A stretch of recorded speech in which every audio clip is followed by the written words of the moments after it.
ఓం మహాగణాధిపతయే నమః. ఓం గురుభ్యో నమః. ఓం శ్రీమాత్రే నమః. అరుణాం కరుణాతరంగితాక్షీం ధృతపాశాంకుశపుష్పబాణచాపాం అనిమాదిభిరావృతాం మయూకైః అహమిత్యేవ విభావయే భవాని. శ్రీమాత్రే నమః.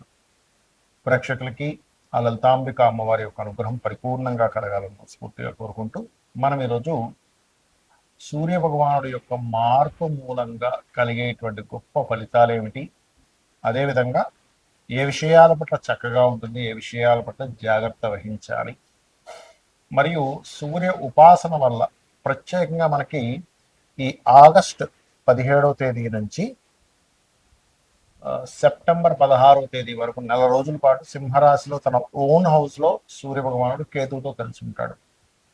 జనరల్గా ప్రతి సంవత్సరం సూర్యుడు ఆ తేదీలో వస్తున్నప్పటికీ కేతువుతో కలిసి వచ్చి ఉన్నప్పుడు మీరు చేసే ఉపాసనలో ఒక తారాస్థాయికి చేరుకునేటువంటి స్థితి ఉంటుంది. కాబట్టి మీరు ఈ నెల రోజుల పాటు ఏం చేయాలనేది కూడా నేను మీకు ఎండింగ్లో చెప్తాను. ఎందుకంటే సూర్య భగవానుడి కీర్తికి, ప్రమోషన్స్కి, సంతానానికి, ఆరోగ్యానికి, వీటన్నిటికీ కారకుడు. కాబట్టి ఈ ఉపాసన వల్ల మీ అందరికీ కూడా బాగుంటుంది. అయితే ఈ విషయాలు చెప్తుంది నేనైనప్పటికీ కూడా చెప్పిస్తుంది మాత్రం సాక్షాత్ లలిత అమ్మవారిగా భావిస్తూ ఒక్కొక్క రాశి గురించి మనం తెలుసుకుందాం.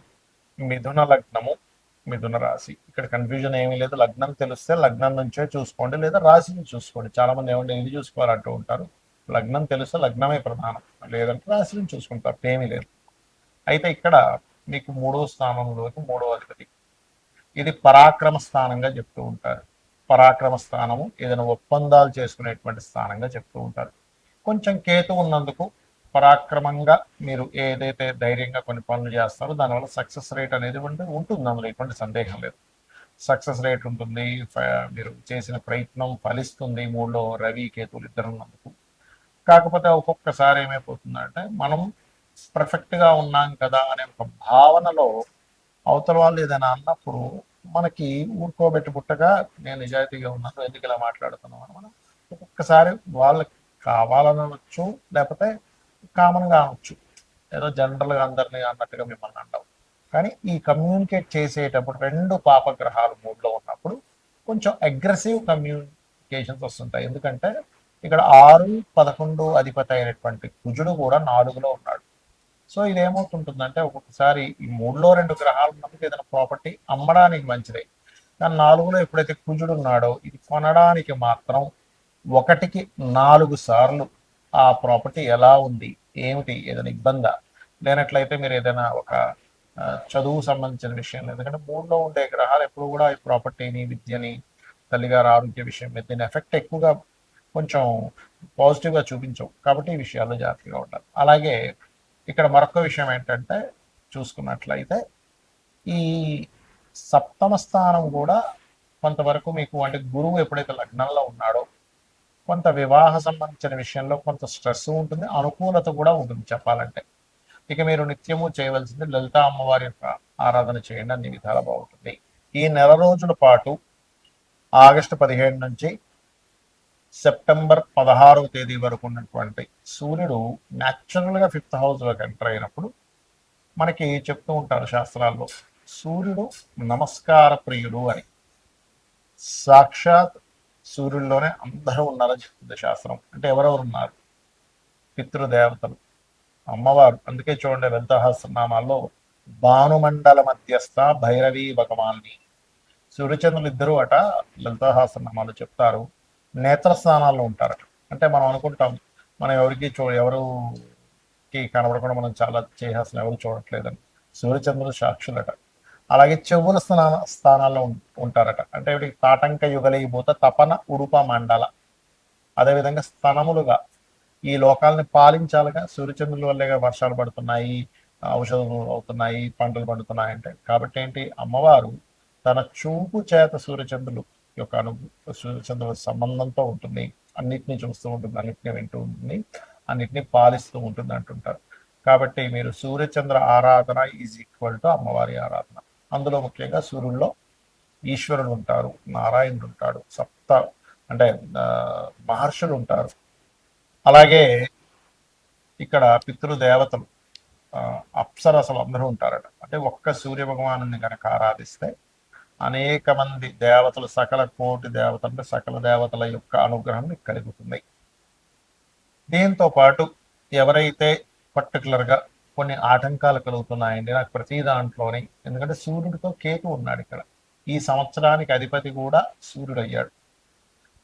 రాజ్యాధిపతి ఇలా అంటుంటారు కదా, రాజ్యాధిపతి సూర్యుడు అయినందుకు మెడికల్ రిలేటెడ్ పరంగా, అదేవిధంగా దేశానికి పేరు వచ్చేటువంటి విషయంలో, దేశ రాజకీయ వీటిల్లో కూడా కొంతమందికి మార్పులు చేర్పులు, ఎందుకంటే రవి అక్కడికి వచ్చి కేతు వచ్చాడు, అందుకని కొంత రాజకీయ పరంగా కొంతమంది మార్పులు.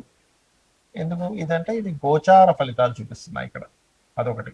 కుజుడు ఇంతకాలము మీకు సూర్యుడు ఉండే రాశిలోనే ఉంటూ ఇప్పుడు కుజుడు ధనస్సులోకి, మనకి కన్యా రాశిలోకి వచ్చేసాడు.